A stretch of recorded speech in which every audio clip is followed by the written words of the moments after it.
ਹਾਂਜੀ, ਥੜਾ ਸਿਆਸਤ ਦੇ ਨਾਲ ਮੈਂ ਤੁਹਾਡਾ ਯਾਰ ਅਹਿਮਦ ਲਤੀਫ ਤੇ ਅੱਜ ਸਾਡੇ ਨਾਲ ਕੌਣ ਨੇ? ਮੇਰਾ ਪੁਰਾਣਾ ਯਾਰ ਹੈਗਾ, ਲੋਕਾਂ ਭਾਵੇਂ ਵੱਡਾ ਸਾਫੀ ਹੈਗਾ ਪਰ ਮੇਰਾ ਯਾਰ ਹੈਗਾ ਔਰ ਮੇਰੇ ਵਾਸਤੇ ਵੱਡਾ ਸਾਫੀ ਹੈਗਾ। ਤਹਿਕੀਕ ਕੀਤੀ, ਮਾਰਾਂ ਖਾਧੀਆਂ ਤੇ ਹੁਣ ਇਸ ਨਾਲ ਜਰਾ ਟੈਕਨੀਕਲ ਜਿਹਾ ਸਵਾਲ ਕਰਨਾ ਹੈ।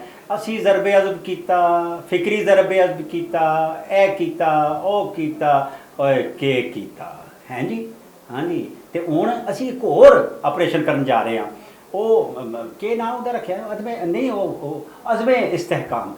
ਇਹ ਕੀ ਹੈ ਜੀ? ਕਿਉਂ ਜ਼ਰੂਰੀ ਹੋ ਗਿਆ ਜੀ? ਕੌਣ ਹੈ? Mujahid Hussain, one and only Mujahid Hussain. ਹਾਂਜੀ ਦੱਸੋ, ਹਾਂਜੀ ਕੀ ਗੱਲ ਹੈ? ਬਾਬਾ ਜੀ ਮੈਂ ਸਮਝਦਾ ਕਿ ਇਹ ਸਾਡੇ ਆਪਰੇਸ਼ਨ ਨਹੀਂ ਰਹੇ ਨੇ ਜਾਰੀ। ਜਿਵੇਂ ਵੱਡੇ ਆਪਰੇਸ਼ਨ ਨਹੀਂ, ਇੱਕ ਵਾਰੀ ਔਰਤ ਦਾ ਹੋ ਜਾਵੇ ਉਹਦੇ ਬਾਅਦ ਕਿਸੇ ਕੰਮ ਜੋਗੀ ਨਹੀਂ ਰਹਿੰਦੀ, ਨਾਰਮਲ ਡਿਲੀਵਰੀ ਨਹੀਂ ਹੁੰਦੀ, ਫਿਰ ਅੱਗੋਂ ਆਪਰੇਸ਼ਨ ਹੀ ਕਰਾਉਣਾ ਪੈਂਦਾ। ਤੇ ਇਸ ਵਾਸਤੇ ਅਸੀਂ ਆਪਰੇਸ਼ਨ ਹੀ ਖੇਡਦੇ ਹਾਂ। ਹੁਣ ਇਸ ਤੱਕ ਪਹੁੰਚੇ ਹਾਂ ਕਿ ਇੱਕ ਆਪਰੇਸ਼ਨ ਮੁੱਕਾ ਨਹੀਂ ਹੁੰਦਾ, ਅਗਲਾ ਸ਼ੁਰੂ ਹੋ ਜਾਂਦਾ ਹੈ। ਤੇ ਇਹ ਕੋਈ ਨਵੀਂ ਗੱਲ ਨਹੀਂ ਹੈ। ਗੱਲ ਅਸਲ ਬਾਬਾ ਜੀ ਇਹ ਹੈ ਕਿ ਇੱਕ ਆਪਰੇਸ਼ਨ ਤੋਂ ਬਾਅਦ ਤੁਸੀਂ ਕਦੀ ਇਸ ਗੱਲ ਦਾ ਜਾਇਜ਼ਾ ਲਿਆ ਕਿ ਤੁਸੀਂ ਕੀ ਖਟਿਆ, ਜ਼ਨਾਨੀ ਦੇ ਪੱਲੇ ਕੀ ਰਹਿ ਗਿਆ? ਹਾਂ, ਉਹਦੇ ਪੱਲੇ ਕੀ ਰਹਿ ਗਿਆ, ਉਹਦੀ ਨਸਾਂ ਚੱਲਦੀਆਂ ਨੇ ਨਹੀਂ ਚੱਲਦੀਆਂ। ਇਹ ਜ਼ਨਾਨੀ ਦਾ ਪਤਾ ਮੈਂ ਕਿਹੜੀ ਜ਼ਨਾਨੀ ਕਹੀ ਹੈ? ਇਹ ਪਾਕਿਸਤਾਨ ਜਿਹਦਾ ਨਾਂ ਹੈ ਕਿ ਅੱਗੋਂ ਜਾਣਾ ਜੰਮ ਸਕਦੀ ਕਿ ਨਹੀਂ ਜੰਮ ਸਕਦੀ। ਇਹ ਤੇ ਅਸੀਂ ਤੇ ਜਾਇਜ਼ਾ ਹੀ ਨਹੀਂ ਲੈਂਦੇ ਕਿ ਇੱਕ ਆਪਰੇਸ਼ਨ ਅਸੀਂ ਕਰ ਲਿਆ, ਅਸੀਂ ਇਸ ਆਪਰੇਸ਼ਨ ਚੋਂ ਕੱਢਿਆ ਕੀ ਹੈ, ਕਿਆ ਸਾਨੂੰ ਕੋਈ ਕਾਮਯਾਬੀ ਹੋਈ ਹੈ? ਅਗਰ ਕਾਮਯਾਬੀ ਨਹੀਂ ਹੋਈ, ਨਾਕਾਮੀ ਹੋਈ ਹੈ ਤੇ ਉਹ ਕਿਉਂ ਹੋਈ ਹੈ? ਕਿਆ ਉਹਦਾ ਕਦੀ ਅਸੀਂ ਕਿਤੇ ਵੇਰਵਾ ਕੀਤਾ, ਉਹਦੇ ਤੇ ਗੱਲਬਾਤ ਕੀਤੀ, ਉਹਦੇ ਤੇ ਸੋਚਿਆ, ਕੋਈ ਫਿਕਰ ਕੀਤਾ ਕਿ ਬਈ ਅਸੀਂ ਕਿਸੇ ਆਪਰੇਸ਼ਨ ਕੀਤਾ ਸੀ? ਜ਼ਾਹਿਰ ਹੈ ਦੂਸਰਾ ਆਪਰੇਸ਼ਨ ਉਦੋਂ ਹੀ ਹੁੰਦਾ ਜਦੋਂ ਪਹਿਲਾ ਨਾਕਾਮ ਹੋ ਜਾਏ। ਹਾਂਜੀ ਠੀਕ ਹੈ ਨਾ। ਇਹਦਾ ਮਤਲਬ ਅੰਦਰ ਕਿਤੇ ਕੈਂਚੀ ਕੂਚੀ ਤੇ ਨਹੀਂ ਰਹਿ ਗਈ। ਇਹਦਾ ਮਤਲਬ ਇਹ ਹੈ ਕਿ ਜਿੰਨੇ ਪਹਿਲੇ ਅਸੀਂ ਆਪਰੇਸ਼ਨ ਕੀਤੇ ਨੇ, ਰੱਦੁਲ ਫਿਸਾਦ ਤੋਂ ਲੈ ਕੇ ਔਰ ਬਹੁਤ ਸਾਰੇ ਐਕਸ਼ਨ ਪਲਾਨ ਤੇ ਐਪੈਕਸ ਕਮੇਟੀਆਂ, ਨੈਸ਼ਨਲ ਐਕਸ਼ਨ ਪਲਾਨ ਕੀਤਾ ਅਸੀਂ ਏਪੀਸੀ ਤੋਂ ਬਾਅਦ, ਉਹਦੇ ਬਾਅਦ ਫਿਰ ਰੱਦੁਲ ਫਿਸਾਦ ਕੀਤਾ, ਉਹਦੇ ਬਾਅਦ ਫਿਰ ਜ਼ਰਬੇ ਅਜ਼ਬ ਕੀਤਾ, ਬਹੁਤ ਸਾਰੇ ਅਸੀਂ ਐਸੇ ਕੰਗੀ ਵੀ ਫੇਰੀ ਅਸਾਂ ਹਾਂ ਆਪਰੇਸ਼ਨ ਕੀਤੇ ਨੇ।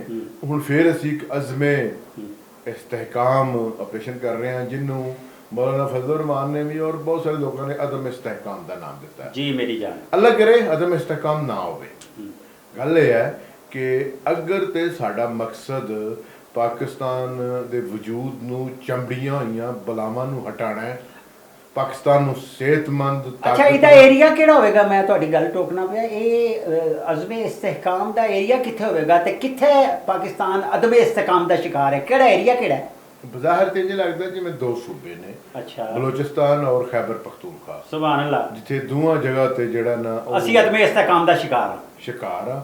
ਬਾਕੀ ਸ਼ਾਇਦ ਇਹਨਾਂ ਨੂੰ ਇਸਤਹਿਕਾਮ ਨਜ਼ਰ ਆਉਂਦਾ ਹੋਵੇ ਰਿਆਸਤ ਨੂੰ, ਜਾਂ ਜਿਹੜੀ ਸਾਡੀ ਹੈ ਤੇ ਮੁਕਤਦਰਾ ਹੈ ਜਾਂ ਜਿਹੜੀ ਹਕੂਮਤਾਂ ਨੇ। ਲੇਕਿਨ ਹੁਣ ਤੱਕ ਜਿਹੜੇ ਹਕੂਮਤੀ ਬਿਆਨਾਤ ਆਏ ਨੇ ਉਹਦੇ ਮੁਤਾਬਕ ਤੇ ਉਹੀ ਅੰਦਾਜ਼ਾ ਹੁੰਦਾ ਹੈ ਕਿ ਇਹ ਦੋ ਐਸੇ ਮਕਾਮਾਤ ਨੇ ਜਿੱਥੇ ਜ਼ਿਆਦਾ ਜ਼ਰੂਰਤ ਹੈ ਇਸਤਹਿਕਾਮ ਦੀ। ਅੱਛਾ, ਇੱਕ ਖੈਬਰ ਪਖਤੂਨਖਵਾ ਔਰ ਦੂਸਰਾ ਬਲੋਚਿਸਤਾਨ। ਅੱਛਾ, ਚਲੋ ਠੀਕ ਹੈ।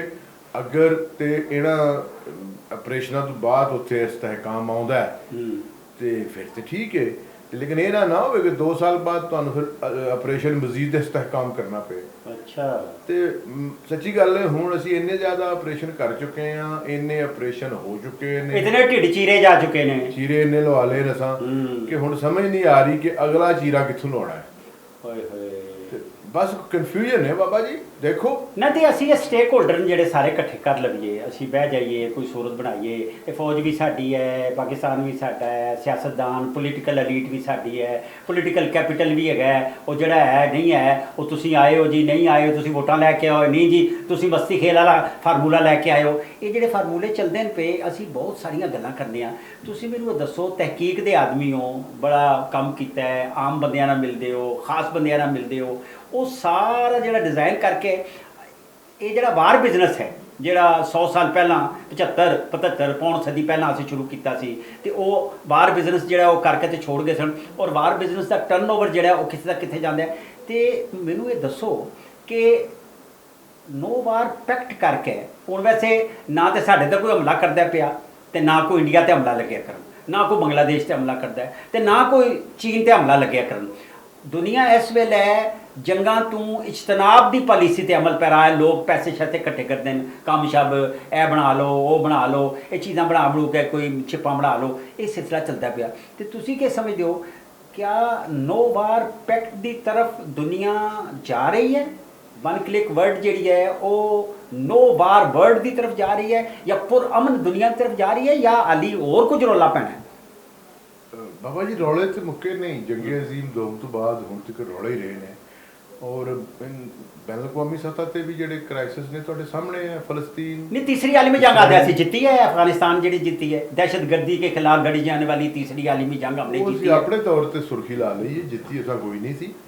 ਉਹ ਜੰਗ ਬਸ ਉਹਦਾ ਮੁਹਾਜ਼ ਤਬਦੀਲ ਹੋ ਗਿਆ।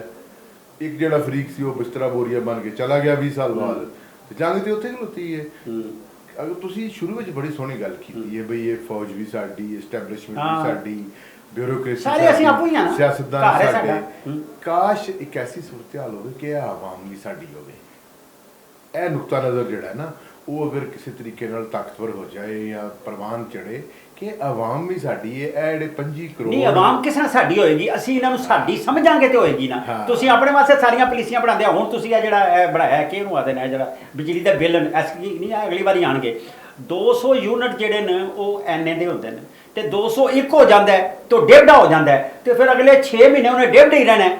ਇਹ ਕੀ ਹੈ? ਇਹ ਬਿਜਲੀ ਦੇ ਬਿੱਲ ਕਿਧਰੇ ਰੂਲਿੰਗ ਅਲੀਟ ਦੇ ਵਾਸਤੇ ਝਟਕਾ ਤੇ ਨਹੀਂ ਹੋਣ ਲੱਗੇ? ਨਹੀਂ ਬਾਬਾ ਜੀ, ਮੈਂ ਤੁਹਾਨੂੰ ਦੱਸਣਾ ਕਿ ਇਹ ਕਿਉਂਕਿ ਸਾਡੇ ਮਾਲੂਮ ਸਾਡੇ ਹੁਣ ਜ਼ਰਾਏ ਬਲਾਗ ਜਿਹੜਾ ਨਾ ਉਹ ਨਾਰੇ ਸ਼ਾਰੇ ਤੇ ਮਾਰ ਲੈਂਦਾ, ਮਾਲੂਮਾਤ ਨਹੀਂ ਲੈ ਕੇ ਆਉਂਦਾ ਸਾਹਮਣੇ। ਮੈਂ ਇਤਫਾਕ ਦੇ ਨਾਲ ਕੁਝ ਕੰਮ ਕਰ ਰਿਹਾ ਸਾਂ IPPs ਵਗੈਰਾ ਜੀ ਹਾਂ, ਇਹ ਤੁਸੀਂ ਹੈਰਾਨ ਹੋਵੋਗੇ ਕਿ 1,99,000 ਜੀ ਤੇ ਕੋਈ 3200 ਮੇਰੇ ਨਾਲ 332 ਜਾਂ 432 ਦੇ ਕਰੀਬ ਲੋਕ ਨੇ ਜਿਨ੍ਹਾਂ ਨੂੰ ਮੁਫਤ ਬਿਜਲੀ ਮਿਲਦੀ ਹੈ। ਸੁਭਾਨ ਅੱਲਾਹ। ਠੀਕ ਹੈ ਸਰ। ਔਰ ਹਰ ਸਾਲ ਉਹ ਕਿਉਂ ਮਿਲਦੀ ਹੈ? ਰੱਤ ਕਢਾਈ ਉਹਨਾਂ ਹਰ ਸਾਲ ਅਸੀਂ ਉਹਨਾਂ ਨੂੰ ਤਕਰੀਬਨ 35 ਅਰਬ ਰੁਪਏ ਦੀ ਬਿਜਲੀ ਮੁਫਤ ਦਿੰਦੇ ਹਾਂ। ਹਾਂ, ਉਹਦੇ ਪੈਸੇ ਕੌਣ ਦਿੰਦਾ ਹੈ? ਉਹ ਤੁਸੀਂ ਤੇ ਮੈਂ, ਸਾਡੇ ਬਿੱਲਾਂ ਵਿੱਚੋਂ ਨਿਕਲਦੇ ਨੇ। ਔਰ ਉਹਦੇ ਇਲਾਵਾ 32,000 ਐਸੇ ਸਰਕਾਰੀ ਮੁਲਾਜ਼ਮੀਨ ਨੇ ਜਿਨ੍ਹਾਂ ਨੂੰ ਬਿਜਲੀ ਹਰ ਸਾਲ ਫ੍ਰੀ ਦਿੰਦੇ ਆ। ਸੁਭਾਨ ਅੱਲਾਹ। ਔਰ ਮਜ਼ੇਦਾਰੀ ਦੀ ਗੱਲ ਸੁਣੋ, ਅਸੀਂ ਕਿੰਨੀ ਐਕਟਿਵ ਹਾਂ ਔਰ ਅਸੀਂ ਕਿੰਨਾ ਰੌਲਾ ਵੀ ਪਾਉਂਦੇ ਹਾਂ। ਸੁਪਰੀਮ ਕੋਰਟ ਦੇ ਜੱਜਾਂ ਨੂੰ ਅਸੀਂ ਫੀ ਜੱਜ 2000 ਯੂਨਿਟ ਮੁਫਤ ਮਿਲਦਾ ਹੈ। ਆਹਾ। ਹਾਈ ਕੋਰਟ ਦੇ ਜੱਜਾਂ ਨੂੰ ਜਿਹੜਾ ਨਾ ਉਹ 1300 ਯੂਨਿਟ ਫੀ ਜੱਜ ਮੁਫਤ ਮਿਲਦਾ ਹੈ। ਅੱਛਾ ਜੀ। ਔਰ ਇਹਦੇ ਇਲਾਵਾ ਜਿਹੜੀਆਂ ਅਸੀਂ ਵਾਪਡਾਂ ਨੂੰ ਭੰਨ ਤੋੜ ਕੇ ਤੇ ਜਿਹੜੀਆਂ ਅਸੀਂ ਡਿਸਕੋਜ਼ ਬਣਾਈਆਂ ਨਾ 10, ਆਹੋ, ਉਹਦੇ ਜਿਹੜੇ ਕੋਈ 81,000 ਮੁਲਾਜ਼ਮੀ ਨੇ ਉਹਨੂੰ ਵੀ ਫ੍ਰੀ ਮਿਲਦਾ। ਸੁਭਾਨ ਅੱਲਾਹ। ਔਰ ਉਹਦੇ ਬਾਵਜੂਦ ਕੋਈ ਤਕਰੀਬਨ 11,000 ਐਸੇ ਮੁਲਾਜ਼ਮੀਨ ਨੇ ਜਿਨ੍ਹਾਂ ਤੇ ਬਿਜਲੀ ਚੋਰੀ ਦੇ ਪਰਚੇ ਨੇ। ਸੁਭਾਨ ਅੱਲਾਹ। ਉਹ ਜਿਹੜਾ ਦੀ ਤਫਤੀਸ਼ ਹਾਲੇ ਹੋਣੀ ਹੈ ਔਰ ਉਹਦੇ ਚ 500 ਬੰਦਾ ਫੜਿਆ ਗਿਆ ਹੈ। ਸੁਭਾਨ ਅੱਲਾਹ। ਗੱਲ ਇਹ ਹੈ ਕਿ ਇਹ ਸਾਰੀਆਂ ਚੀਜ਼ਾਂ ਜਿਹੜੀਆਂ ਨੇ ਤੁਸੀਂ ਇਹਦੇ ਇਸ਼ਾਰਾ ਕੀਤਾ ਬਿਜਲੀ ਵੱਲ, ਸਿਰਫ ਬਿਜਲੀ ਨਹੀਂ ਹੈ। ਆਹਾ। 6,000 ਅਰਬ ਰੁਪਏ ਦਾ ਸਾਲਾਨਾ ਟੈਕਸ ਚੋਰੀ ਹੁੰਦਾ ਹੈ। ਆਹਾ। FBR ਜਿਹੜਾ ਨਾ ਉਹ ਇਨਕਮ ਟੈਕਸ ਔਰ ਕਸਟਮਸ ਜਿਹੜੇ ਦੇ ਹਵਾਲੇ ਨਾਲ ਜਿਹੜੇ ਟੈਕਸ ਨੇ ਉਹ ਚੋਰੀ ਹੁੰਦੇ ਨੇ। ਔਰ ਉਹਦੇ ਵਿੱਚੋਂ 25,000 ਮੁਲਾਜ਼ਮ ਸਿਰਫ FBR ਦਾ ਟੋਟਲ ਹੈ। ਸੁਭਾਨ ਅੱਲਾਹ। ਜਿਹਦੇ ਵਿੱਚ ਤਨਾਸਬ ਇਹ ਹੈ ਕਿ 65% ਜਿਹੜੇ ਨੇ ਉਹ ਇਨਕਮ ਟੈਕਸ ਡਿਪਾਰਟਮੈਂਟ ਦੇ ਨੇ ਤੇ 35% ਕਸਟਮ ਡਿਪਾਰਟਮੈਂਟ। ਸੁਭਾਨ ਅੱਲਾਹ। ਔਰ ਉਹਨਾਂ ਨੂੰ ਅਸੀਂ ਕੋਈ 37 ਅਰਬ ਰੁਪਈਆ ਸਾਲਾਨਾ ਤਨਖਾਹਾਂ ਵੀ ਦਿੰਨੇ ਆ ਤੇ ਕੋਈ 7-8 ਅਰਬ ਰੁਪਈਆ ਆਪਰੇਸ਼ਨਸ ਤੇ ਵੀ ਖਰਚ ਹੁੰਦਾ। ਸੁਭਾਨ ਅੱਲਾਹ। ਇਹਦੇ ਬਾਵਜੂਦ ਉਹ 6.5 ਜਾਂ 6,000 ਅਰਬ ਰੁਪਈਏ ਦਾ ਮੁਫਤਾ ਵੀ ਲਾਉਂਦੇ ਹੁੰਦਾ ਹੈ। ਕਿਹੜੇ ਪਾਸੇ ਜਾਈਏ, ਜਿਹੜਾ ਪਾਸਾ ਫੁੱਲ ਲਵੋ ਉੱਥੇ ਹੀ ਉਹੀ ਲਾਲ ਹੈ। ਤੇ ਕਹਿਣ ਦਾ ਮਤਲਬ ਇਹ ਹੈ ਜਿਹੜਾ ਕੱਪੀ ਦਾ ਉਹ ਲਾਲ ਹੈ, ਉਹ ਲਾਲ ਹੈ। ਆਹਾ। ਕਹਿਣ ਦਾ ਮਤਲਬ ਇਹ ਹੈ ਕਿ ਹੁਣ ਇਹ ਜਿਹੜੇ ਆਪਰੇਸ਼ਨ ਹੋਣੇ ਨੇ ਇਹਦੇ ਚ ਮੈਂ ਤੇ ਦੁਆ ਕਰਨਾ ਵਾ ਕਿ ਇਹ ਪੈਸੇ ਲਾਣੇ ਜੇ ਕਿ ਜਿਹੜੇ ਟਾਰਗੇਟ ਜਿਹੜੇ ਨੇ, ਮਨਜ਼ੂਰ ਹੋਏ ਨੇ ਉਹ ਪੈਸੇ ਲਾਣੇ ਜਿਹੜਾ ਟਾਰਗੇਟ ਹੈ ਤੁਹਾਡਾ ਕਿ ਉਹ ਜਿਹੜੇ ਸ਼ਰਪਸੰਦ ਨੇ ਜਾਂ ਐਸੇ ਕੋਈ ਵਗੈਰਾ ਵਗੈਰਾ ਨੇ ਆਹੋ ਉਹਨਾਂ ਦੀ ਸਰਕੋਬੀ ਹੋ ਜਾਏ, ਕਿਤੇ ਆਵਾਮ ਦੀ ਲਾਲ ਨਾ ਹੋ ਜਾਏ। ਡਰ ਹੈ ਉਹਦਾ। ਓਹੋ। ਕਿਉਂਕਿ ਸਭ ਤੋਂ ਜ਼ਿਆਦਾ ਆਵਾਮ ਪਿਸ ਰਹੀ ਹੈ ਬਾਬਾ ਜੀ। ਔਰ ਉਹਦੀ ਗੱਲ ਕਰਨ ਵਾਲਾ ਹਾਲੇ ਅਸੈਂਬਲੀਆਂ 'ਚ ਵੇਖ ਲਓ ਨਾ ਤੁਸੀਂ, ਹੁਣ ਇਹ ਕਿੰਨੀਆਂ ਜ਼ਬਰਦਸਤ ਕਿਸਮ ਦੀਆਂ ਬਹਿਸਾਂ ਹੋ ਰਹੀਆਂ ਨੇ ਬਜਟ ਤੇ। ਆਹਾ। ਕਿਆ ਬਜਟ ਦੀ ਬਹਿਸ ਵਿੱਚ ਹੁਣ ਤੀਕਰ ਬਾਬਾ ਜੀ ਤੁਸੀਂ ਕੋਈ ਐਸੀ ਗੱਲ ਸੁਣੀ ਹੈ ਕਿ ਕਿਸੇ ਬੰਦੇ ਨੇ ਆਵਾਮ ਦੀ ਗੱਲ ਕੀਤੀ ਹੋਵੇ, ਪਰੇਸ਼ਾਨੀ ਦੀ ਗੱਲ ਕੀਤੀ ਹੋਵੇ ਔਰ ਬਜਟ 'ਚ ਜਿਹੜੀ ਟੈਕਨੀਕਲਿਟੀਜ਼ ਰੱਖੀਆਂ ਗਈਆਂ ਨੇ ਉਹਦੀ ਗੱਲ ਕੀਤੀ ਹੋਵੇ? ਬਲਕਿ ਸਾਡੇ ਅਜ਼ੀਮ ਵਜ਼ੀਰ ਆਜ਼ਮ ਜਿਹੜੇ ਕਿ ਜਦੋਂ ਵਜ਼ੀਰ ਆਲਾ ਸਨ ਤੇ ਖਾਦਮੇ ਆਲਾ ਸਨ ਤੇ ਹੁਣ ਤੇ ਉਹ ਖਾਦਮੇ ਆਜ਼ਮ ਹੋ ਗਏ ਨਾ। ਖਾਦਮੇ ਆਜ਼ਮ। ਖਾਦਮੇ ਆਜ਼ਮ ਸਾਹਿਬ ਨੇ ਫਰਮਾਇਆ ਹੈ ਕਿ ਬਜਟ IMF ਨਹੀਂ ਬਣਵਾਇਆ ਹੈ। ਸੁਭਾਨ ਅੱਲਾਹ। ਇਹ ਕੱਲ੍ਹ ਦਾ ਬਿਆਨ ਹੈ। ਤੇ ਫਿਰ ਇੱਥੇ ਕਿਹੜੇ ਪਾਸੇ ਜਾਓਗੇ ਤੁਸੀਂ, ਕਿੱਥੇ ਕਿੱਥੇ ਆਪਰੇਸ਼ਨ ਕਰੋਗੇ? ਕਿਆ ਬਲੋਚਿਸਤਾਨ ਔਰ ਖੈਬਰ ਪਖਤੂਨਖਵਾ 'ਚ ਆਪਰੇਸ਼ਨ ਕਰਨ ਨਾਲ ਜੇ ਮੁਲਕ ਠੀਕ ਹੁੰਦਾ ਹੈ 100 ਬਿਸਮਿਲ੍ਲਾ ਕਰ ਲਓ। ਅੱਛਾ, ਇੱਕ ਹੋਰ ਗੱਲ ਹੈ, ਇਹ ਜਿਹੜਾ ਸਾਰਾ ਅਸੀਂ ਅਲੱਲੇ ਤਲੱਲੇ ਜਿਨ੍ਹਾਂ ਦੀ ਗੱਲ ਕਰਨੇ ਆ ਪਏ, ਅਸੀਂ ਗਰੀਬ ਮੁਲਕਾਂ, ਮਕਰੂਜ਼ ਮੁਲਕਾਂ, ਪੈਸੇ ਲੈ ਕੇ ਮੰਗ ਪਿੰਨ ਕੇ ਅਸੀਂ ਤਨਖਾਹ ਸ਼ਨਖਾਹ ਇਹ ਉਹ ਕਰਨੇ ਆ, ਤੇ ਕਿਆ ਇਹ ਗੱਡੀਆਂ, ਇਹ ਕਾਰਾਂ, ਇਹ ਕੋਠੀਆਂ, ਇਹ ਸਬਸਿਡੀਆਂ, ਇਹ ਸਾਰੀਆਂ ਅਸੀਂ ਅਫੋਰਡ ਕਰਨੇ ਆ, ਇਹ ਰੋਕੇਗਾ ਕੌਣ? ਕਿਆ ਕਾਜ਼ੀ ਸਾਹਿਬ ਕੋਈ ਹੁਕਮ ਸਾਦਰ ਕਰਕੇ ਸੋ ਮੋਟੋ ਲੈ ਕੇ ਰੋਕ ਸਕਦੇ ਨੇ? ਇਹ ਖਤਮ ਕਰੋ ਜੀ ਇਹ ਸਾਰੇ ਪ੍ਰੋਟੋਕੋਲ, ਚਲੋ ਸਾਲ ਵਾਸਤੇ ਕਰ ਲਓ। ਪ੍ਰੋਟੋਕੋਲ ਨਹੀਂ ਖਤਮ ਹੁੰਦਾ, ਔਰ ਸੁਪਰੀਮ ਕੋਰਟ ਦੇ ਜੱਜ ਪ੍ਰੋਟੋਕੋਲ ਖਤਮ ਨਹੀਂ ਕਰ ਸਕਦੇ। ਕਿਉਂ? ਉਹਦੀ ਵਜ੍ਹਾ ਇਹ ਹੈ ਕਿ ਜਿਨ੍ਹਾਂ ਨੇ ਖੁਦ ਪ੍ਰੋਟੋਕੋਲ ਲੈਣਾ ਹੋਵੇ ਦੂਸਰਿਆਂ ਦੇ ਪ੍ਰੋਟੋਕੋਲ ਕਦੋਂ ਖਤਮ ਕਰਦੇ ਨੇ? ਇਹ ਕਦੋਂ ਇਸ ਤਰ੍ਹਾਂ? ਇਹ ਵੇਖੋ ਇੱਕ ਆਸਾਨ ਜਿਹੇ ਹੱਲ ਨੇ ਜਿਹੜੇ ਅੱਜ ਕੱਲ੍ਹ ਸੋਸ਼ਲ ਮੀਡੀਆ ਕੱਢਦਾ ਹੈ ਕਿ ਜੀ ਚੀਫ ਜਸਟਿਸ ਹੁਕਮ ਜਾਰੀ ਕਰੇਗਾ ਪ੍ਰੋਟੋਕੋਲ ਖਤਮ ਹੋ ਜਾਏਗਾ। ਉਹ ਬਈ ਪ੍ਰੋਟੋਕੋਲ ਦੀ ਇੱਕ ਪੂਰੀ ਕਲਾਸ ਹੈ ਔਰ ਇਹਨਾਂ ਦੀ ਤਾਦਾਦ ਹਜ਼ਾਰਾਂ ਵਿੱਚ ਹੈ, ਔਰ ਇਹਨਾਂ ਨੇ ਪ੍ਰੋਟੋਕੋਲ ਆਪਣਾ ਕੋਡ ਰੱਖਣਾ ਹੈ, ਇਹਨਾਂ ਨੇ ਗੱਡੀਆਂ ਵੀ ਨਵੀਆਂ ਲੈਣੀਆਂ ਨੇ, ਇਹਨਾਂ ਦੀਆਂ ਕੋਠੀਆਂ ਵੀ ਨਵੀਆਂ ਬਣਨੀਆਂ ਨੇ। ਉਹ ਜਿਹਨਾਂ ਦਾ ਪ੍ਰੋਟੋਕੋਲ ਵਿਚਾਰਿਆਂ ਜਿਹੜਾ ਕੋਈ ਰੋਟੀ ਦੀ ਖਾਣ ਦਾ ਪ੍ਰੋਟੋਕੋਲ ਕੋਈ ਨਹੀਂ ਹੋਣਾ, ਉਹਨਾਂ ਦਾ ਕਿਹਨੇ ਸੋਚਣਾ ਹੈ? ਹੁਣ ਅਗਰ ਤੁਸੀਂ ਚਲੋ ਮਿਸਾਲ ਦੇ ਤੌਰ ਤੇ ਹੁਣ ਇੱਕ ਅਸਿਸਟੈਂਟ ਕਮਿਸ਼ਨਰ ਜਿਹੜਾ ਉਹਨੂੰ ਤੁਸੀਂ ਇੱਕ ਵੱਡੀ ਗੱਡੀ ਦੇ ਰਹੇ ਹੋ ਔਰ ਉਹ ਪਤਾ ਨਹੀਂ ਉਹ ਕਿੰਨੇ ਦੀ, ਉਹ ਕਿੰਨੇ ਲੱਖ ਦੀ ਹੈ ਜਾਂ ਕਰੋੜਾਂ ਦੀ ਜੀ। ਹਾਂ, ਅਗਰ ਉਹ ਮਾੜੀ ਜੀ ਗੱਡੀ ਤੇ ਚਲਾ ਜਾਏ ਜਾਂ ਸਰਕਾਰੀ ਜਿਹੜੀ ਗੱਡੀ ਹੈ ਜਾਂ ਜਿਹੜੀ ਪਬਲਿਕ ਟਰਾਂਸਪੋਰਟ ਹੈ ਹਰ ਥਾਂ ਤੇ ਉਹ ਅੰਬ ਲੈਣ ਨੂੰ CSS ਕੀਤਾ ਉਹਨੇ। ਹਾਂ। ਅੱਛਾ, ਇੱਕ ਹੋਰ ਗੱਲ ਨਿੱਕੇ ਜਿਹੇ ਸਵਾਲ ਦੋ ਨਿੱਕੇ ਨਿੱਕੇ ਮੈਂ ਕਰ ਲਗਾ। ਕਿਆ ਇਹ ਜਿਹੜਾ ਬਜਟ ਸ਼ਜਟ ਹੈ ਇਸ ਤੋਂ ਬਾਅਦ ਇਹ ਬੰਦੇ ਟੁਰ ਜਾਣਗੇ, ਪੀਪਲਜ਼ ਪਾਰਟੀ ਆ ਜਾਏਗੀ? ਇੱਕ ਦੂਜਾ ਸਵਾਲ ਹੈਗਾ ਕਿ ਕਿਆ ਇਹ ਸਾਰੇ ਮਾਮਲਾਤ ਜਿਸ ਤਰ੍ਹਾਂ ਜਾਂਦੇ ਨੇ ਪਏ ਕਿਧਰੇ ਖਾਨਾ ਜੰਗੀ ਤੇ ਨਹੀਂ ਦੇਖਦੇ ਤੁਸੀਂ ਪਏ? ਖਾਨਾ ਜੰਗੀ ਪਤਾ ਨਹੀਂ ਬਾਬਾ ਜੀ ਤੁਸੀਂ ਕਿਹਨੂੰ ਕਹਿੰਦੇ ਹੋ ਖਾਨਾ ਜੰਗੀ? ਤੇ ਹੁਣ ਜੇ ਤੁਹਾਡੇ ਰੋਜ਼ ਕੱਲ ਪਿਸ਼ਾਵਰ 'ਚ ਕੋਈ 16-18 ਬੰਦੇ ਮਰ ਗਏ ਨੇ ਜੀ, ਹਰ ਸ਼ਹਿਰ ਵਿੱਚ ਰੋਜ਼ਾਨਾ ਦਰਜਨਾਂ ਦੇ ਹਿਸਾਬ ਨਾਲ ਬੰਦੇ ਮਰ ਰਹੇ ਨੇ, ਐਕਸੀਡੈਂਟਾਂ 'ਚ ਮਰ ਰਹੇ ਨੇ, ਗੁੱਸੇ ਨਾਲ ਮਰ ਰਹੇ ਨੇ, ਤਰੂਕ ਸੀਟ 'ਚ ਮਰ ਰਹੇ ਨੇ, ਖੂਨ ਖਾਣ 'ਚ ਮਰ ਰਹੇ ਨੇ। ਇੰਨਾ ਗੁੱਸਾ ਹੈ ਕਿ ਬਗੈਰ ਤਹਿਕੀਕ ਲੋਕ ਸਾੜੇ ਜਾ ਰਹੇ ਨੇ, ਤੁਹਾਡੇ ਸਾਹਮਣੇ ਹੈ। ਹੋਰ ਖਾਨਾ ਜੰਗੀ ਕੀ ਹੁੰਦੀ ਹੈ? ਖਾਨਾ ਜੰਗੀ ਤੁਸੀਂ ਤੇ ਇਹਨੂੰ ਸਮਝਦੇ ਹੋ ਤੋਪਾਂ ਲੱਗੀਆਂ ਹੁਣ ਸੜਕਾਂ ਤੇ ਗਲੀਆਂ ਤੇ, ਅੱਲਾ ਨਾ ਕਰੇ ਉਹ ਵਕਤ ਆਵੇ ਸਾਡੇ। ਅੱਛਾ, ਖਾਨਾ ਜੰਗੀ ਹੁੰਦੀ ਹੈ ਪਈ? ਇਹ ਖਾਨਾ ਜੰਗੀ ਹੈ। ਅੱਛਾ, ਜਦੋਂ ਘਰ ਵਿੱਚ ਅਮਨ ਨਾ ਹੋਵੇ ਤੇ ਉਹ ਖਾਨਾ ਘਰ ਨੂੰ ਕਹਿੰਦੇ ਨਾ, ਘਰ 'ਚ ਅਮਨ ਨਹੀਂ ਤੇ ਜੰਗੀ ਹੈ ਨਾ, ਜੰਗੀ ਹਾਲਾਤ ਨੇ। ਘਰ ਵਿੱਚ ਖਾਨਾ ਜੰਗੀ ਹੋਰ ਕਿਹੜੀ ਹੈ? ਵੇਖੋ ਨਾ ਸਾਡੇ ਵਜ਼ੀਰ ਦਿਫਾ ਜਿਹੜੇ ਨੇ ਹੁਣ ਖਾਜਾ ਆਸਫ ਸਾਹਿਬ, ਇਹਨਾਂ ਨੇ ਬਾਕਾਇਦਾ ਉਹਨੇ ਰਿਕਾਰਡ ਕਿਹਾ ਉਹਦੇ ਅੰਬ ਚੁੱਕਦੇ ਜੇ ਪਏ ਸਾਡਾ ਮੁਲਕ ਦਿਵਾਲੀਆ ਹੋ ਗਿਆ, ਰਿਕਾਰਡ ਕਿਹਾ ਇਹਨਾਂ ਨੇ। ਹੁਣ ਇੱਕ ਸਾਡਾ ਜਿਹੜਾ ਇੱਕ ਮਸਲਨ ਮੁਨਸ਼ੀ ਮਨੱਕਾ ਜਿਹੜਾ FBR ਦਾ ਆ ਕੇ ਕਹਿ ਦੇ ਕਿ ਬੜਾ ਟੈਕਸ ਆਵੇਗਾ ਤੇ ਉਹ ਵੱਖਰੀ ਗੱਲ ਹੈ। ਤੁਹਾਡਾ ਵਜ਼ੀਰ ਦਿਫਾ ਕਹਿ ਰਿਹਾ ਕਿ ਮੁਲਕ ਦਿਵਾਲੀਆ ਹੋ ਗਿਆ, ਬਸ ਐਲਾਨ ਨਹੀਂ ਕੀਤਾ।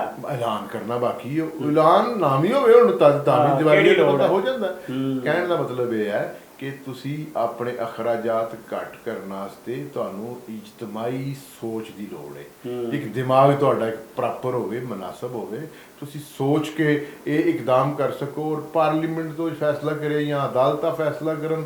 ਅਦਾਲਤਾਂ ਨੇ ਕਿਉਂ ਫੈਸਲੇ ਕਰਾਉਂਦੇ ਹੋ? ਤੁਹਾਡੇ ਕੋਲ ਪਾਰਲੀਮੈਂਟ ਤੇ ਹੈ। ਰੋਜ਼ ਤੁਸੀਂ ਗਲਮੀ ਹੋਏ ਹੋ, ਗੁੱਥਮ ਗੁੱਥਾ ਹੋਏ ਹੋ ਪਾਰਲੀਮੈਂਟ 'ਚ, ਇੱਕ ਦੂਜੇ ਦੇ ਤੁਸੀਂ ਮਸਤੀ ਖਾਨ ਦਾ ਤੁਹਾਂ ਹਵਾਲਾ ਦਿੱਤਾ ਹੈ।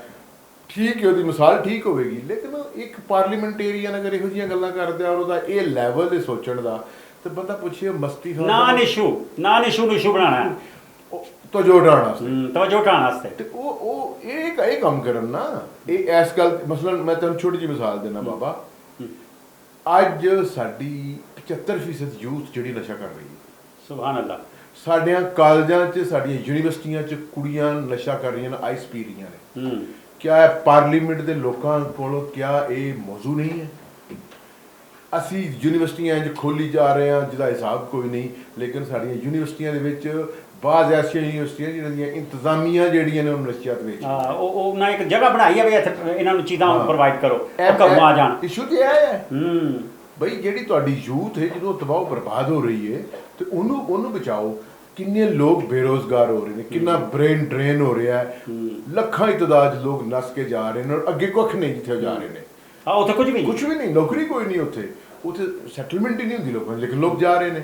ਤੇ ਭਾਈ ਕਰੋੜ ਰੁਪਇਆ ਲਾ ਕੇ ਜਾ ਰਹੇ ਨੇ। ਜਿਹੜਾ ਹੁਣ ਮੈਨੂੰ ਇਹ ਦੱਸੋ, ਤੁਸੀਂ ਅੱਗੇ ਖਾਨਾ ਜੰਗੀ ਦੀ ਗੱਲ ਕੀਤੀ ਸੀ, ਜੇ ਘਰ ਵਿੱਚ ਖਾਨੇ 'ਚ ਅਮਨ ਹੋਵੇ ਤੇ ਛੱਡ ਕੇ ਕੌਣ ਜਾਂਦਾ? ਹਾਂ, ਕੌਣ ਜਾਂਦਾ?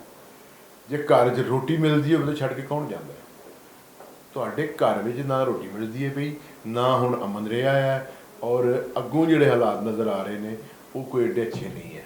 ਤੇ ਭਾਈ ਇਸ਼ੂਜ਼ ਵੇਖੋ, ਪਾਰਲੀਮੈਂਟ ਵੇਖੇ, ਐਸਟੈਬਲਿਸ਼ਮੈਂਟ ਵੇਖੇ, ਵੱਡੇ ਵੱਡੇ ਸਿਆਸਤਦਾਨ ਵੇਖਣ। ਇਮਰਾਨ ਖਾਨ ਜੇਲ੍ਹ ਵਿੱਚ ਤੇ ਕੀ ਰੋਟੀ ਖਾਣੀ ਬੰਦ ਕਰ ਦਈਏ? ਇਮਰਾਨ ਮੀਆਂ ਸਾਹਿਬ ਜੇਲ੍ਹ 'ਚ ਗਏ ਸਾਡੇ, ਫਿਰ ਅਸੀਂ ਕਰ ਸਕਦੇ ਹਾਂ। ਜ਼ਰਦਾਰੀ ਸਾਹਿਬ 11 ਸਾਲ ਜੇਲ੍ਹ ਕੱਟੀ ਸੀ, ਤੇ ਉਹਦੇ ਨਾਲ ਇਸ ਮੁਲਕ ਦੀ ਜਮਹੂਰੀਅਤ ਨੂੰ ਕੀ ਫਾਇਦਾ ਹੋਇਆ? ਜਾਂ ਕੋਈ ਸਟੈਬਿਲਿਟੀ ਆ? ਕੁਝ ਵੀ ਨਹੀਂ। ਅੱਜ ਵੀ ਅਸੀਂ ਉੱਥੇ ਹੀ ਹਾਂ। ਤੇ ਭਾਈ ਇਸ਼ੂਜ਼ ਤੇ ਗੱਲ ਕਰੋ, ਇਸ਼ੂਜ਼ ਦੀ ਪੋਲਿਟਿਕਸ ਕਰੋ, ਇਸ਼ੂਜ਼ ਤੁਹਾਡੇ ਸਾਹਮਣੇ ਨੇ। ਅੱਛਾ, ਤਰਕੇ ਮੁਆਲਾਤ ਵੀ ਹੋਣੇ, ਬੜਾ ਟੈਕਨੀਕਲ ਜਿਹਾ ਲਫ਼ਜ਼ ਕਿਹਾ ਉਸ ਵੇਲੇ ਹੁੰਦਾ ਸੀ ਕਿ ਇਹ ਬਾਈਕਾਟ ਕਰ ਦਿਓ, ਉਹ ਬਾਈਕਾਟ ਕਰੋ, ਟੈਕਸ ਨਾ ਦਿਓ, ਇਹ ਬਿੱਲ ਨਾ ਦਿਓ। ਇਹ ਕਿਆ ਅਸੀਂ ਬਿੱਲ ਨਾ ਦੇਣ ਦੀ ਪੋਜੀਸ਼ਨ 'ਚ ਹੈਗੇ ਹਾਂ, ਜਾਂ ਲੋਕ ਇਸ ਤਰ੍ਹਾਂ ਕਰਨਗੇ? ਜਾਂ ਕਿ ਕਈਆਂ ਬੰਦਿਆਂ ਨੂੰ ਮੈਂ ਆਖਿਆ ਜੀ ਇੰਝ ਹੋ ਜਾਏਗਾ ਝਟਕਾ, ਉਹ ਆਦਾ ਤੁਹਾਡਾ ਵਹਿਮ ਹੈਗਾ, ਇਹ ਆਖਣਗੇ ਲਿੱਤਰ ਮਾਰਨ ਵਾਲੇ ਬੰਦੇ ਵਧਾ ਦਿਓ। ਠੀਕ ਹੋ ਗਿਆ। ਗੱਲ ਇਹ ਬਾਬਾ ਜੀ ਕਿ ਇਨਕਾਰ ਤੁਸੀਂ ਉਦੋਂ ਕਰਦੇ ਹੋ ਜਦੋਂ ਤੁਹਾਡੇ ਕੋਲ ਕੋਈ ਚੀਜ਼ ਹੋਵੇ ਕਿ ਇਹ ਮੈਂ ਨਹੀਂ ਦੇਣੀ। ਤੇ ਜੇ ਇੱਕ ਮਾੜੇ ਬੰਦੇ ਨੇ 60,000 ਰੁਪਏ ਦਾ ਬਿੱਲ ਦੇ ਹੀ ਨਹੀਂ ਸਕਣਾ, ਤੇ ਉਹਨੇ ਕਿੱਥੋਂ ਦੇਣਾ? ਉਹ ਫਿਰ ਇਨਕਾਰ ਹੀ, ਹੋਰ ਕੀ ਹੈ? ਔਰ ਮੈਂ ਫਿਰ ਇਨਕਾਰ ਹੀ ਸਮਝਾਂ। ਇਹ ਜ਼ਬਰਦਸਤੀ ਵਾਲਾ ਇਨਕਾਰ ਨਹੀਂ ਹੋਣਾ ਕਿ ਲੋਕਾਂ ਨੇ ਇਨਕਾਰ ਕਰਨਾ ਤੇ ਡਾਂਗਾ ਲਾ ਕੇ ਨਾ, ਉਹ ਨਹੀਂ ਹੋਣਾ। ਲੋਕਾਂ ਦੀ ਮਜਬੂਰੀ ਦਾ ਇਨਕਾਰ ਹੈ। ਉਹਨਾਂ ਕੋਲ ਹੈ ਹੀ ਕੋਈ ਨਹੀਂ। ਇਹ ਮਜਬੂਰੀ ਦਾ ਇਨਕਾਰ ਹੈ, ਮੇਰੇ ਪੱਲੇ ਹੀ ਨਹੀਂ 60,000 ਰੁਪਇਆ, ਮੈਂ ਕਿੱਥੋਂ ਬਿੱਲ ਦੇਣਾ? ਬਿਜਲੀ ਲਾ ਲਓ ਤੇ ਮੇਰੇ ਨੂੰ ਨਾ ਹੀ ਸਮਝੋ। ਇਹ ਉਹ ਸੂਰਤ-ਹਾਲ ਹੈ। ਉਹਨਾਂ ਦੀ ਜ਼ਿਆਦਾ ਖੌਫਨਾਕ ਸੂਰਤ-ਹਾਲ ਹੈ ਕਿ ਜਦੋਂ ਤੁਹਾਡਾ ਸਾਰਫ ਜਿਹੜਾ ਹੈ ਉਹ ਭਾਈ ਤੁਹਾਡੇ ਬੇਲੀਏ ਦਾ ਨਹੀਂ ਕਰ ਸਕਦਾ। ਬਾਬਾ ਜੀ ਤੁਸੀਂ 2000 ਅਰਬ ਰੁਪਈਆ ਕਪੈਸਿਟੀ ਪੇਮੈਂਟ ਦਾ ਦੇਣਾ ਹੈ, ਔਰ ਕਪੈਸਿਟੀ ਪੇਮੈਂਟ ਉਹ ਹੈ ਕਿ ਉਹ ਤੁਸੀਂ ਬਿਜਲੀ ਖਰੀਦੋ ਬਣਾਓ ਨਾ ਬਣਾਓ, ਖਰੀਦੋ ਬਣਾਓ ਨਾ ਬਣਾਓ, ਦੇਣੇ ਨੇ। ਔਰ ਇਹ ਤੇ ਦੂਰ ਦੀ ਗੱਲ ਰਹਿ ਗਈ, ਜਰਾ ਥੋੜਾ ਫੋਲ ਕੇ ਵੇਖੋ ਆਈਪੀਪੀਜ਼ ਨੂੰ। ਇਹਨਾਂ ਨੇ ਕਿਸੇ ਵੀ ਆਈਪੀਪੀ ਨੇ ਜਿਹਨੇ ਕਿਹਾ ਸੀ ਮੈਂ 500 ਮੈਗਾਵਾਟ ਬਣਾਵਾਂਗਾ, ਕਦੇ ਵੀ ਨਹੀਂ ਬਣਾਈ। ਉਹਦੇ ਕੋਲ 500 ਮੈਗਾਵਾਟ ਬਣਾਉਣ ਦਾ ਇਨਫਰਾਸਟ੍ਰਕਚਰ ਹੀ ਨਹੀਂ ਹੈ। ਤੇ ਐਵੇਂ ਉਹ ਨੈਪਰਾ ਨਾਲ ਰਲ ਮਿਲ ਕੇ ਉਹਨੇ ਸਾਈਨ ਕਰਾ ਕੇ ਤੇ ਬਣਾ ਕੇ ਦੇ ਦਿੱਤਾ। ਤੁਸੀਂ ਉਹ ਫਿਜ਼ੀਬਿਲਟੀ ਬਣਵਾ ਲਈ ਐਵੇਂ। ਇੱਕ ਦਾ ਲੱਗਿਆ, ਉਹ ਜਿਹਦਾ ਜਿੱਥੇ ਦਾ ਲੱਗਦਾ ਪਿਆ ਲਾਈ ਜਾਂਦੇ ਨੇ, ਲੇਕਿਨ ਉਹ ਦਾ ਲਾਉਣ ਦੀ ਵੀ ਇੱਕ ਮੁੱਦਤ ਹੁੰਦੀ ਹੈ। ਉਹ ਹੁਣ ਦਾ ਚੱਲਣੇ ਬੰਦ ਹੋ ਗਏ ਨੇ। ਵਜ੍ਹਾ ਇਹ ਹੈ ਕਿ ਮੈਂ ਤੁਹਾਡਾ ਲਹੂ ਉਨੀ ਦੇਰ ਨਿਚੋੜਾਂਗਾ ਜਿੰਨੀ ਦੇਰ ਤੁਹਾਡੇ 'ਚ ਲਹੂ ਹੈ। ਲਹੂ ਹੀ ਕੋਈ ਨਹੀਂ। ਜਦੋਂ ਲਹੂ ਮੁੱਕ ਗਿਆ ਤੇ ਫਿਰ ਮੈਂ ਤੁਹਾਡੀਆਂ ਹੱਡੀਆਂ ਹੀ ਖਾ ਲਵਾਂਗਾ।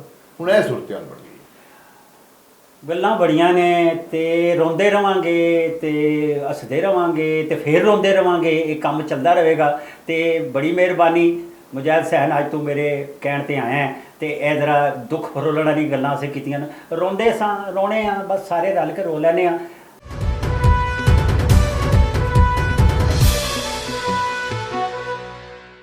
ਬਿਸਮਿਲ੍ਲਾ ਥੜਾ ਸਿਆਸਤ ਦੇ ਨਾਲ ਮੈਂ ਤੁਹਾਡਾ ਯਾਰ ਅਮਨ ਲਤੀਫ, ਤੇ ਅੱਜ ਅਸੀਂ ਮਜ਼ਲੂਮਾਂ ਦੀ ਆਵਾਜ਼ ਲੈ ਕੇ ਆਏ ਹਾਂ। ਪਤਾ ਤੁਹਾਨੂੰ ਅਖਬਾਰ ਨਵੀਸ ਕੀ ਹੁੰਦਾ? ਅਖਬਾਰ ਨਵੀਸ ਹਰ ਮਜ਼ਲੂਮ ਦੀ ਗੱਲ ਜਿਹੜੀ ਹੈ ਉਹ ਹੁਕਾਮੇ ਬਾਲਾ ਤੱਕ ਪਹੁੰਚਾਉਂਦਾ ਹੈ। ਤੇ ਜਦੋਂ ਅਖਬਾਰ ਨਵੀਸ ਹੀ ਮਜ਼ਲੂਮ ਹੋ ਜਾਵੇ ਤੇ ਉਹਦਾ ਹੁਣ ਕੀ ਕਰਾਂਗੇ? ਇਸ ਵਾਸਤੇ ਅੱਜ ਅਸਾਂ ਅਕਸੇ ਬੋਲਾਨ ਦੀ ਐਡੀਟਰ, 15 ਰੋਜ਼ਾ ਅਕਸੇ ਬੋਲਾਨ ਦੀ ਐਡੀਟਰ ਰੁਖਸਾਨਾ ਅਲਮਾਸ ਨੂੰ ਸਟੂਡੀਓ ਬੁਲਵਾਇਆ। ਇਹ ਉਹ ਰੁਖਸਾਨਾ ਅਲਮਾਸ ਨੇ ਜਿਹੜੀਆਂ 21 ਸਾਲ ਤੋਂ ਜਦੋਜਹਿਦ ਕਰ ਰਹੀਆਂ ਨੇ ਕਿ ਉਹਨਾਂ ਦੇ ਵਾਲਿਦੇ ਗਰਾਮੀ ਦਾ ਅਖਬਾਰ ਜਿਹੜਾ ਹੈ ਉਹ ਡਮੀ ਮਾਫੀਆ ਦੇ ਹੱਥੇ ਚੜ ਗਿਆ ਤੇ ਉਹ ਖਾਈ ਜਾ ਰਹੇ ਨੇ, ਪੀਵੀ ਜਾ ਰਹੇ ਨੇ। ਤੇ ਹੁਣ ਇਹਨਾਂ ਤਫਤੀਸ਼ ਕਰਾਈ, ਮੁਹਤਸਿਬ ਕੋਲ ਗਏ, PID ਕੋਲ ਗਏ ਤੇ ਉੱਥੇ ਪਤਾ ਲੱਗਾ ਕਿ ਪਰਚਾ ਤੇ ਹਾਲੀ ਵੀ ਇਹਨਾਂ ਦੇ ਅੱਬਾ ਜੀ ਦੇ ਨਾਂ ਹੈ। 8 ਕੁੜੀਆਂ, ਇੱਕ ਬੇਵਾ ਤੇ ਇੱਕ ਪੁੱਤਰ, ਇਹ ਉਹਨਾਂ ਦਾ ਅਸਾਸਾ ਤੇ ਮਲਕੀਅਤ ਹੈਗੀ ਹੈ। ਲੇਕਿਨ ਉੱਥੇ ਲੋਕ ਬੈਠੇ ਨੇ ਜਿਹੜੇ ਬਲੋਚਿਸਤਾਨ 'ਚ 15 ਰੋਜ਼ਾ ਅਕਸੇ ਬਲੋਚਿਸਤਾਨ ਜਿਹੜਾ ਹੈ ਉਹਨੂੰ ਅਕਸੇ ਬੋਲਾਨ ਨੂੰ ਖਾਈ ਜਾ ਰਹੇ ਨੇ, ਰਲ ਕੇ ਇਸ਼ਤਿਹਾਰ ਲਈ ਜਾ ਰਹੇ ਨੇ। ਤੇ ਇਹ ਜਿਹੜੇ ਨੇ ਧੱਕੇ ਖਾ ਰਹੇ ਨੇ ਲੋਕ। ਤੇ ਇਹ ਐਡੀਟਰ ਜਿਹੜੀ ਵਾਲਿਦੇ ਗਰਾਮੀ ਨੇ, ਕਿਉਂਕਿ ਬਾਕੀ ਜਿਹੜੇ ਬੱਚੇ ਸਨ ਉਹ ਆਲਾ ਤਾਲੀਮ ਹਾਸਲ ਨਹੀਂ ਕਰ ਸਕੇ, ਆਪਣੇ ਦੂਜੇ ਕੰਮਾਂ 'ਚ ਫਸੇ ਰਹੇ। ਤੇ ਇਹ ਇੱਕ ਬੱਚੀ ਹੈ ਜਿਹਨੇ ਆਲਾ ਤਾਲੀਮ ਹਾਸਲ ਕੀਤੀ, MA ਉਰਦੂ ਕੀਤਾ, MA ਇਸਲਾਮੀਆਤ ਕੀਤਾ, ਐਜੂਕੇਸ਼ਨ 'ਚੋਂ ਰਿਟਾਇਰ ਹੋਈਆਂ ਨੇ ਤੇ ਲੱਗੀਆਂ ਨੇ ਧੱਕੇ ਖਾਣ, ਤੇ ਕੋਈ ਸੁਣਨ ਵਾਲਾ ਨਹੀਂ, ਪੁੱਛਣ ਵਾਲਾ ਨਹੀਂ। ਅੱਜ ਅਸਾਂ ਸਾਡੇ ਨਾਲ ਇਹਨਾਂ ਗੱਲ ਕੀਤੀ, ਮੇਰੇ ਪੁਰਾਣੇ ਸਾਥੀ ਨੇ, ਦੋਸਤ ਨੇ, ਬਰਾਡਕਾਸਟਰ ਹੈਗੀਆਂ ਨੇ, ਮੋਟੀਵੇਸ਼ਨਲ ਜਿਹੜੀਆਂ ਸਪੀਕਰ ਹੈਗੀਆਂ ਨੇ, ਐਜੂਕੇਸ਼ਨਿਸਟ ਹੈਗੀਆਂ ਨੇ। ਤੇ ਅੱਜ ਗੱਲ ਹੋਈ ਤੇ ਪਤਾ ਲੱਗਾ ਵੀ ਇਹਨਾਂ ਦਾ ਤੇ ਆਪਣਾ ਅਖਬਾਰ ਹੈ। ਤੇ ਇਹਨਾਂ ਦੇ ਵਾਲਿਦ ਗਰਾਮੀ ਜੋ ਅਦੀਬ ਸ਼ਾਇਰ ਕੰਮ ਕਰਨ ਵਾਲੇ ਦਰਦਮੰਦ ਸਾਫੀ ਦਬੰਗ ਸਾਫੀ ਕੋਇਟਾ ਬਲੋਚਿਸਤਾਨ ਦੇ, ਤੇ ਉਹਨਾਂ ਦਾ ਕੀ ਹਾਲ ਹੈ। ਮੈਂ ਚਾਹੁੰਦਾ ਕਿ ਥੋੜਾ ਜਿਹਾ ਆਪਣੇ ਵਾਲਿਦ ਗਰਾਮੀ ਦਾ ਵੀ ਦੱਸੋ, ਆਪਣੇ ਅਕਸੇ ਬੁਲਾਨ ਦਾ ਵੀ ਦੱਸੋ, ਤੇ ਅਕਸੇ ਬੁਲਾਨ ਤੇ ਕੀ ਬੀਤੀ ਉਹ ਵੀ ਦੱਸੋ, ਤੇ ਤੁਸੀਂ ਕੀ ਕਰਦੇ ਹੋ ਤੇ ਚਾਹੁੰਦੇ ਕੀ ਹੋ। ਜੀ रुखसाना अल्मास। जी बहुत बहुत शुक्रिया लतीफ़ साहब आपका। अच्छा, मेरा नाम रुखसाना अल्मास है और हम 8 बहनें और 1 भाई हैं। मोहम्मद आज़म चिश्ती पाकिस्तान के सफ़े अव्वल के नातख़्वान हैं, PTV अवार्ड याफ्ता मेरे भाई हैं, छोटे हैं मुझसे। तो मेरे वालिद का अखबार अक्से बुलान, ये बहुत पुराना अखबार है जो कोयटा से निकल रहा था, और 2003 में अब्बू की वफ़ात के बाद आगा अब्दुल रज़ाक चिश्ती शिमलवी मेरे फादर थे, और वो बड़े निडर सहाफ़ी थे। आए दिन हम लोग पुलिस थाना भुगतते थे क्योंकि वो सही सहाफ़त करते थे।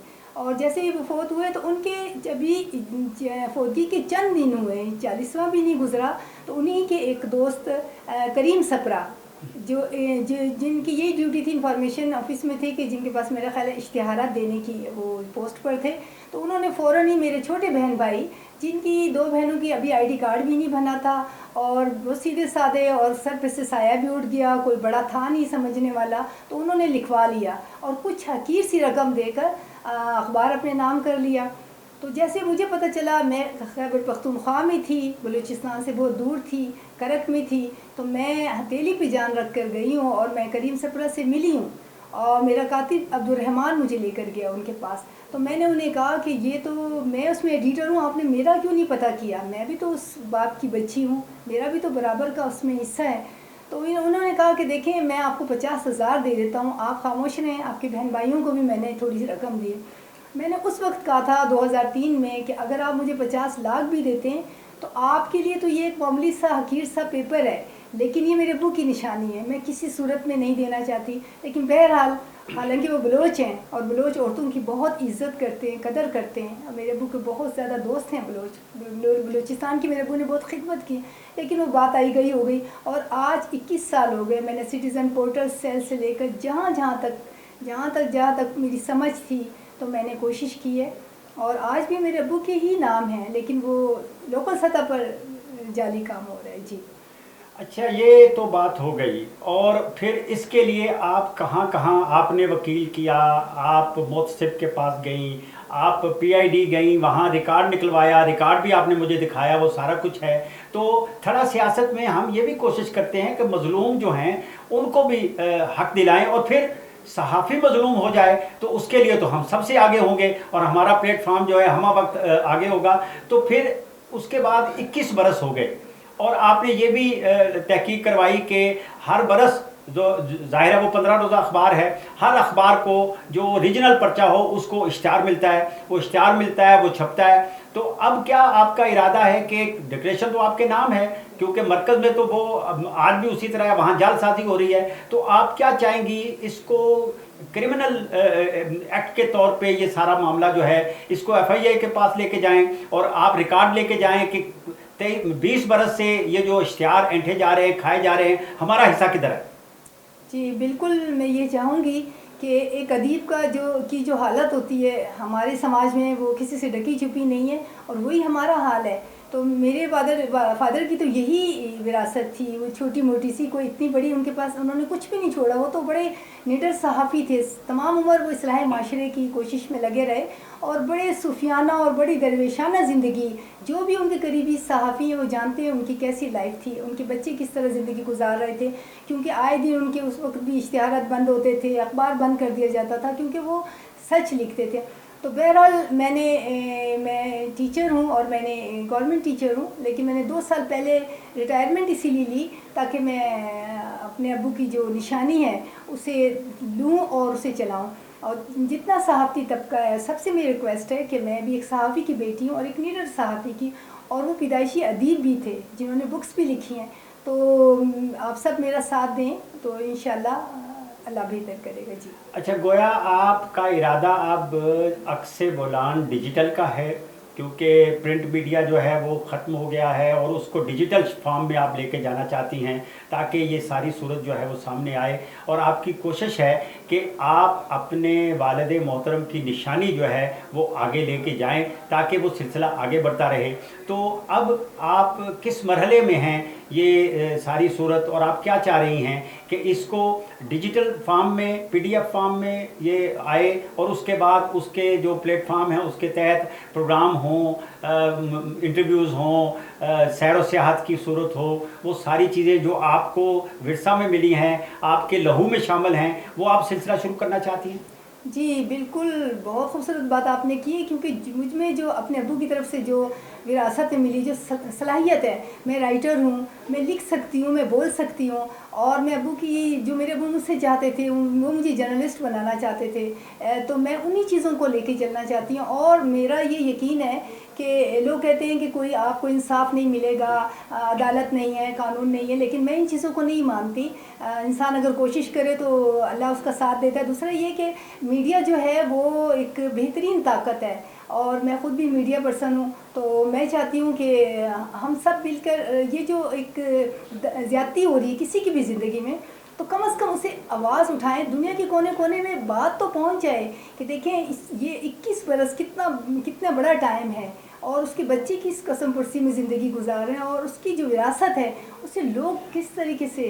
अच्छा, एक सहाफ़ी जो दुनिया को हक दिलाता है उसका अपना हक छीन लिया गया है, और वो अब सड़कों पर मारा मारा फिर रहा है, वो सोशल मीडिया पर आ रहा है, वो इंटरव्यू दे रहा है, वो हमारे थड़ा सियासत तक पहुंचा और उसने कहा कि मैं आपके प्लेटफॉर्म को इस्तेमाल करके आपको साथ लेके, क्योंकि आप मजलूमों का साथ देते हैं, आप गुरबा का साथ देते हैं, जिनके साथ ज़्यादती हो उनका साथ देते हैं, और मैं एक सहाफ़ी की बेटी हूँ, मेरे साथ जुल्म हुआ है, आप मेरा साथ दीजिए। तो गोया अब आखिरी पैगाम आप क्या देना चाहती हैं कि क्या करना है? जी, मैं ये चाहती हूँ कि मुझे ये जो है जिनके पास इख्तियारात हैं तो वो इस चीज़ की तरफ देखें कि यतीम का माल ना खाएं, और मुझे इस मौका मिलना चाहिए जो अल्लाह ने मुझे सलाहियत दी, मैं उस पर भरपूर काम करना चाहती हूँ और अपने अब्बू के ही अखबार को लेके करना चाहती हूँ। तो इसमें मेरी मदद की जाए, हकाम वाला से भी मेरी यही दरख्वास्त है, और ख़ास तौर पर सहाफ़ती तबका जो है वो तो मेरी बिरादरी है और उनको ख़ास तौर पर मेरा साथ देना चाहिए। तो इस चीज़ को मैं सामने लाना चाहती हूँ कि अगर इंसान कोशिश करे, मेहनत करे तो कामयाबी होती है। तो जो लोगों के जहन में ये जो बात है कि सिस्टम ही ठीक नहीं है, कभी किसी को इंसाफ नहीं, पीआईडी तो आपके साथ है, वो तो बता रहे हैं, हम आपकी पार्टी बनना चाहते हैं और माफिया के खिलाफ हम खड़े होंगे। बिल्कुल, बल्कि पीआईडी ने मुझे 2 साल पहले लेटर भेजा है कि आज भी अखबार आपके अब्बू के नाम ही है, आगा अब्दुल रज़ाक चिश्ती शिमलवी के नाम ही है डिक्लेरेशन, जो किसी सूरत कैंसिल नहीं हो सकता।